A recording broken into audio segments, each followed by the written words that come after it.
démêlé politico-judiciaire de Tidiane Thiam ou orchestre théâtral d'un héros national. Ivoiriens, Ivoiriennes.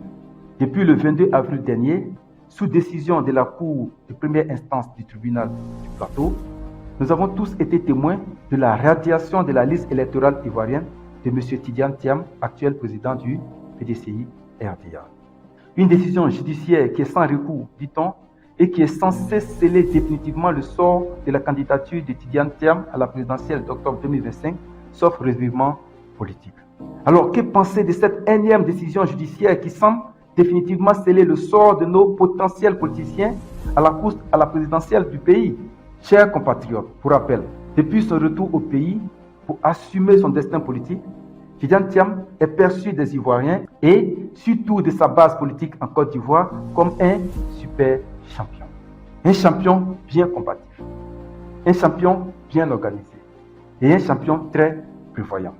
Oui frères, oui sœurs, un champion qui s'est rapidement rendu maître du plus puissant et du plus vieux parti politique de la Côte d'Ivoire, le PDCI-RDA, devenant ainsi son président légitime depuis le 23 décembre 2023 avec un suffrage exprimé de 96% des voix.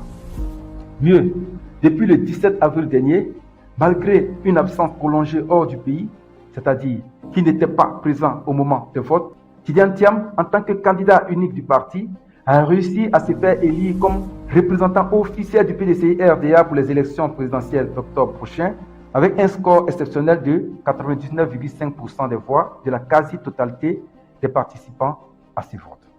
Quelle prouesse, quelle compétence, Ivoiriens, Ivoiriennes. Vois-tu, cet homme si compétent, si organisé, si aisé en action et très prévoyant, et de surcroît, un homme à la tête du plus vieux et du plus rusé des partis politiques ivoiriens, dont les compétences individuelles ne sont plus à démontrer ni à compter, pouvait-il se laisser surprendre par une décision de justice lui privant de ses droits civiques, au risque de perdre par conséquent tout ce dont il s'est évertué et efforcé de bâtir depuis? Difficile à croire. Je continue en disant par ailleurs que, malgré ce que l'Ivoirien lambda et le peuple de Côte d'Ivoire peuvent qualifier de coup de massue et de sort définitivement scellé pour les prochaines élections présidentielles, lui, Tidiane Thiam, continue d'étaler son aisance en comportement et en langage en tenant des propos que je cite. Le PDCI est uni derrière moi. Il n'y aura pas de plan B, il n'y aura pas de plan C. Fin de citation. En d'autres termes, octobre 2025 est absolument certain pour le PDCI-RDA et son champion pour les dites élections, ce sera soit Tidiane Thiam ou soit Tidiane Thiam, point barre.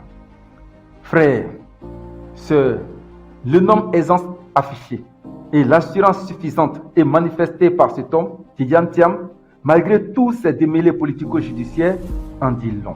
Vois-tu, cela en dit long vraiment. Et face à toute cette réalité, la vraie question que nous sommes en droit de nous poser est la suivante. Sommes-nous vraiment dans une injustice politico-judiciaire ou sommes-nous tout simplement dans un ballet théâtral savamment orchestré?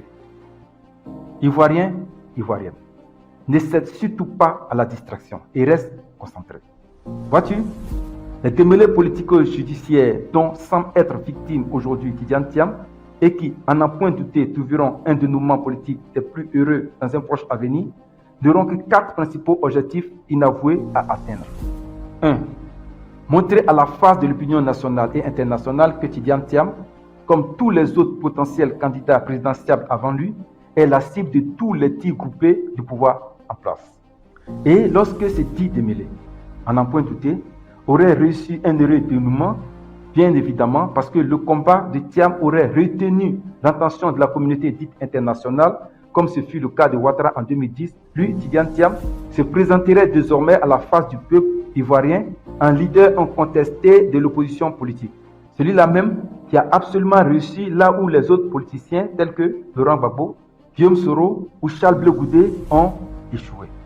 Méritant ainsi non plus l'estime et la sympathie de son parti politique seulement, mais et surtout de tout le peuple ivoirien qui le regarderait et qui le verrait désormais comme le tueur de lions, comme le Goliath qui a réussi à faire fléchir le géant Ouattara. 2.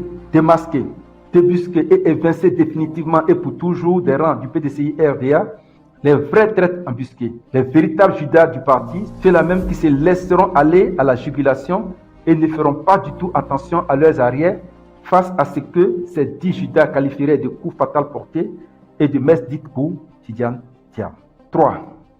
Pour résoudre et pour plier définitivement, comme ce fut le cas de Ouattara en 2010, l'épée de Damoclès qu'est la question de la nationalité ivoirienne de Tidjane Thiam, qui est actuellement brandie sur sa tête et dont ses potentiels détracteurs pourraient être tentés de s'en servir un jour contre lui dorénavant. 4. Enfin, méritait finalement le titre de digne successeur de Henri Konan Bédié, le sphinx de Daoukro, l'homme qui avait plusieurs vies et qui renaissait toujours de ses cendres en devenant tout simplement le sphinx de Yamoussoukro. Ivoiriens, Ivoiriennes, ne te trompe pas. Ouattara et Tidjane Thiam ont les mêmes maîtres à l'international. Ils ont fait face et subi les mêmes recrutements sévères. Ils ont les mêmes réalités politiques et tiens-toi bien, ils partagent tous les mêmes histoires de couple avec des femmes 100% blanches comme épouses. Alors ne t'étonne pas, frère. Ce ne sera point par un démêlé politico-judiciaire que la page et le destin politique de Tidjane Thiam sera définitivement plié en Côte d'Ivoire et ne te laisse surtout pas distraire. Frère, sœur, je te prie solennellement d'écouter mon précédent discours pour en savoir plus et en apprendre mieux sur Ouattara, sur Tidjane Thiam et sur l'œuvre de la France en Côte d'Ivoire. Et c'est Tidjane Thiam, nageant dans le lac Ivoire et se rassurant que l'on ne verrait point son dos, allez et dites-lui que comme il se sent à l'aise et se plaît tant dans ce ballet théâtral savamment orchestré, alors que moi, Fofana, je viens de transformer son scénario théâtral en un film très long métrage dans lequel il ne sera pas du tout prêt de se relever de sitôt. Je le dis et je le répète, chers Ivoiriens, après Ouattara, c'est moi. Et personne n'usurpera ma place. Personne d'autre ne prendra ma place, à bon entendeur.